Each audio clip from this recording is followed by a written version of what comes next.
बैजनाथ में जब सोमानी जी कथा कराए थे तो उसमें हमने एक बात कही थी, उसका स्मरण यदि आपके अंदर होगा तो आपको स्मरण में आ जाएगा।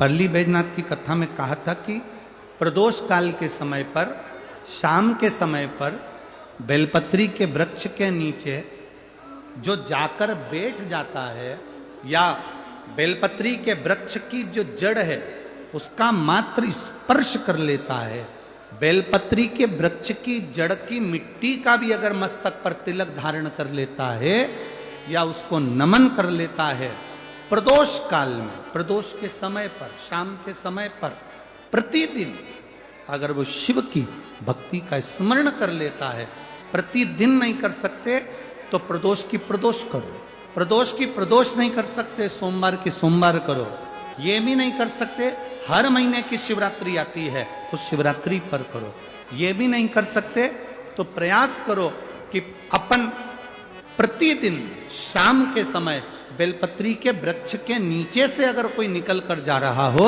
उसका मात्र दर्शन हो जाए तो भी हमारा दुख आधा समाप्त हो जाए, तो भी उसका दुख समाप्त हो।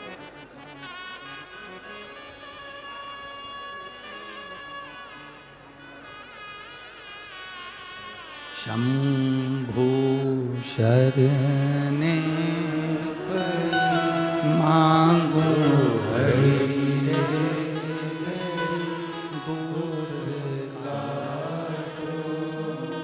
दया करी दर्शन आतो।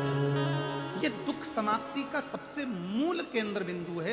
मतलब अगर हम कहें कि अगर दुनिया के व्यक्ति को बहुत ज्यादा दुख है, बहुत ज्यादा कष्ट है, बहुत ज्यादा बीमारी है, बहुत ज्यादा रोग है, बहुत ज्यादा तकलीफ है, तो बेलपत्री के वृक्ष की छांव सुख देती। एक पत्र आया है, देखिए।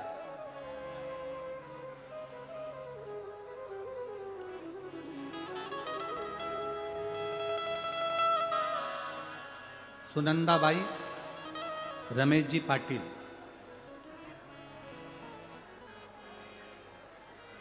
कृषिनगर धूलिया, कहीं बैठी हो तो हाथ हिला सकती हैं, अगर कहीं बैठी हो तो हाथ हिला सकती हैं।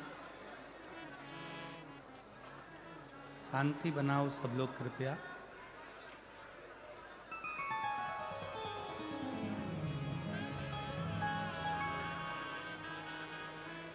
सुनंदाबाई रमेश जी पाटिल, कृषिनगर धूलिया, कहीं बैठी हो तो हाथ हिला सकती हैं। हाँ ठीक है, दिख गए, हाथ हिला दो एक बार। ठीक है, हर हर महादेव।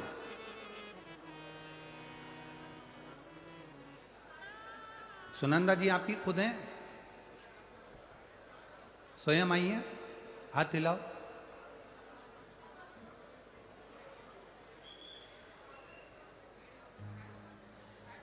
गुरुदेव, गर्भाशय के नीचे गांठ हो गई थी। जब मेरे दोनों बच्चे मुझे खानदेश कैंसर सेंटर धूले यहाँ ले गए और वहाँ जांच के बाद पता चला कि मुझे गर्भाशय के नीचे जो गांठ हुई है, उस गांठ को, उसमें से थोड़ा सा पस निकाल कर उसको भेजा गया जांच के लिए, जिसके अंतर्गत मुझे कैंसर बताया गया।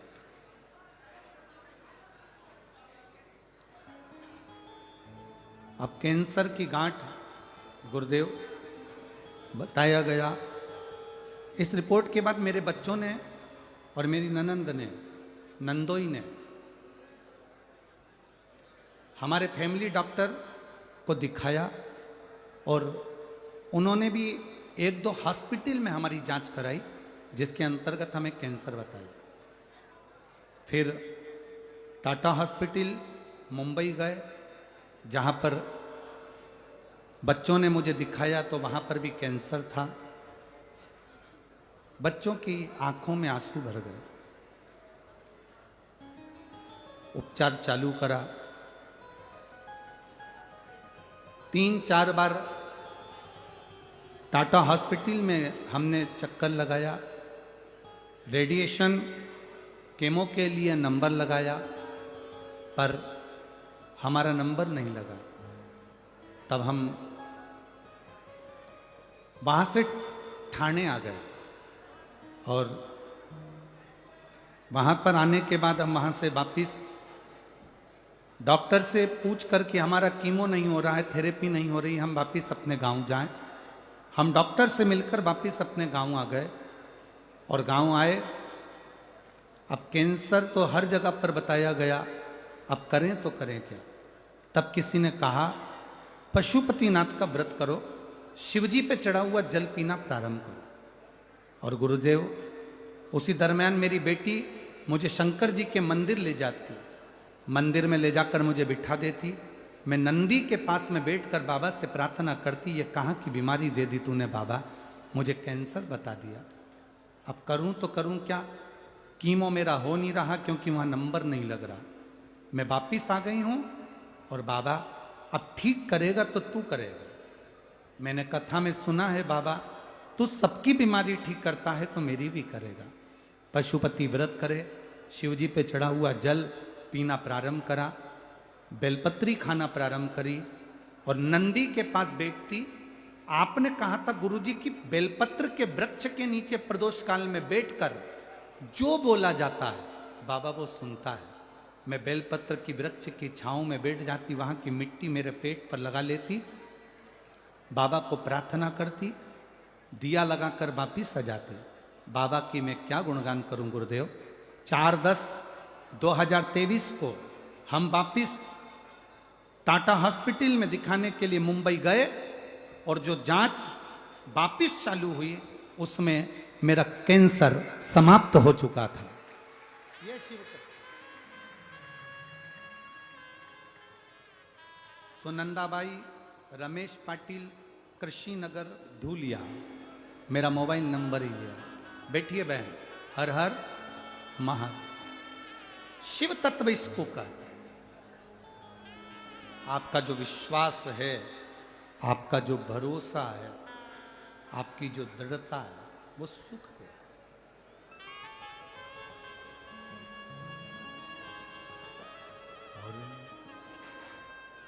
खाली न जाता कोई दर से तुम्हारे, खाली न जाता कोई दर से तुम्हारे, मैं भी खड़ी हूँ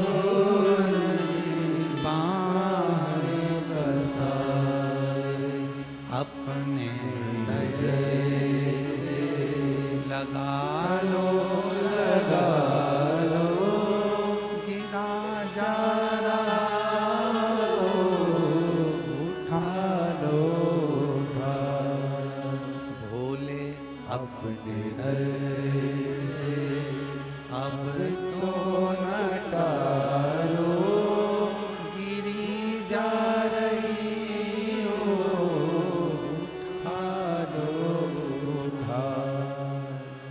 जो दिल से पार्वती जी लक्ष्मी जी से कह रही हैं। महालक्ष्मी शिव महापुराण की कथा कहती है कि लक्ष्मी अगर बेलपत्र के वृक्ष के नीचे से कोई निकल कर आ रहा है और उसकी शरीर की रज का भी स्पर्श हो जाए तो तुझे शिव का दर्शन। मेरी जीजियों, मेरे जीजाओं, मेरी बेटियों, मेरे भाई, तुम कंपटीशन एग्जाम में बैठ रहे हो, पढ़ाई कर रहे हो, तैयारी कर रहे हो, गवर्नमेंट जॉब की तैयारी कर रहे हो। ये जितने पत्र यहाँ पर रखे हैं, जितने पत्र यहाँ पर हैं, इस चौकी के नीचे भी जितने पत्र रखे हैं, यहाँ पर भी जितने पत्र रखे हैं, आप उन पत्रों में से सारे पत्र निकाल कर देखना। जिन जिन बेटों ने, जिन जिन बेटियों ने गवर्नमेंट जॉब की तैयारी करी और शंकर भगवान पर भरोसा कर कर और अपना कर्म पूरा कर कर एग्जाम दिया, उनकी नौकरी लगी। कम से कम इसमें से 70% पत्र ऐसे हैं जिसमें नौकरियां लगी, जहां बच्चों को सुख का अनुभव हो।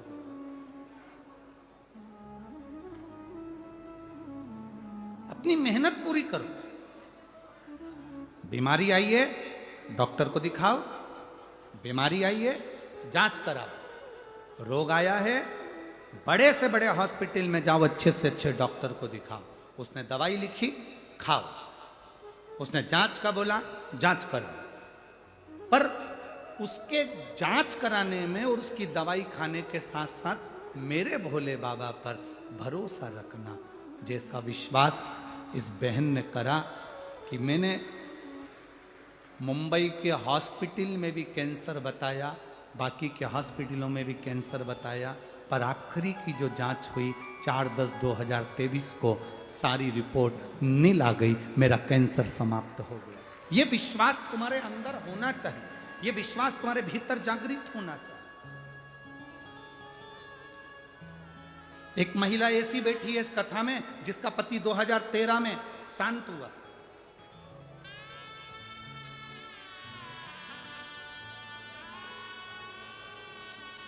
जिसका पति 2013 में शांत हुआ।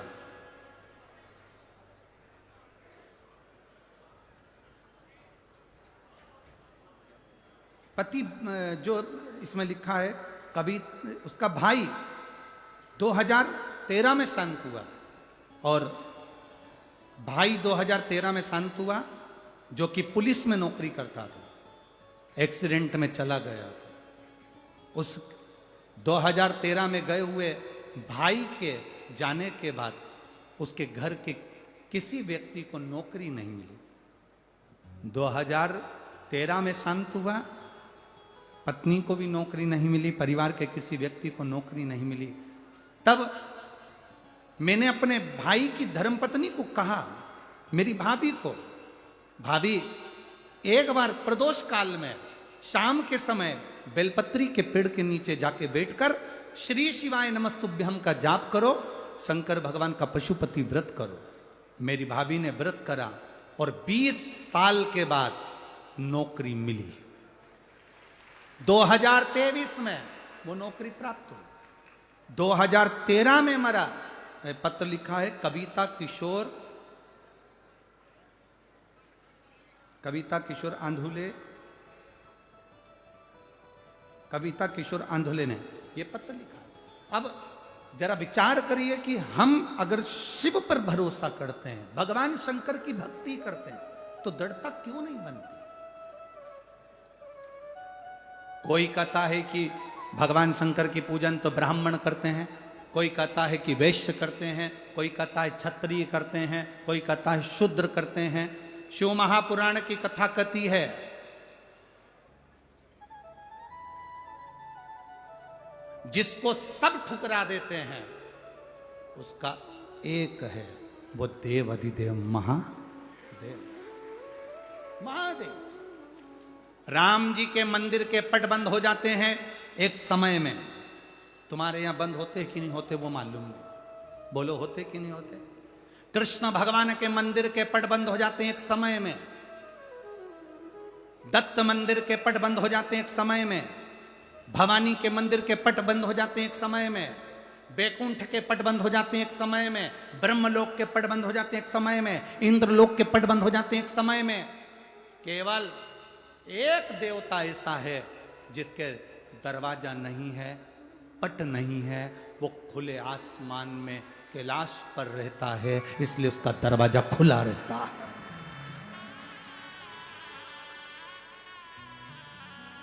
लोग कहते हैं ब्राह्मण अलग, कोई कहता है ब्राह्मण हम उच्च हैं, कोई कहे वैश्य उच्च है, कोई कहे क्षत्रिय उच्च है, कोई कहे शूद्र उच्च है। मेरे राम जी महाराज ने पृथ्वी पर प्रकट हुए थे तो मेरे राम जी के जन्म के समय पर 4 हाथ थे। कितने हाथ थे? जम के बोलो जरा। 4। आप लोग स्तुति गाते हैं, भय प्रगट कृपाला दीन दयाला, उसको पढ़िएगा। माता पुनि बोली सोमती डोली तजउतात ये रूपा। ये रूप नहीं चाहिए 4 हाथ का। आयुध 4। मेरे राम जी प्रकट हुए, उनके 4 हाथ थे।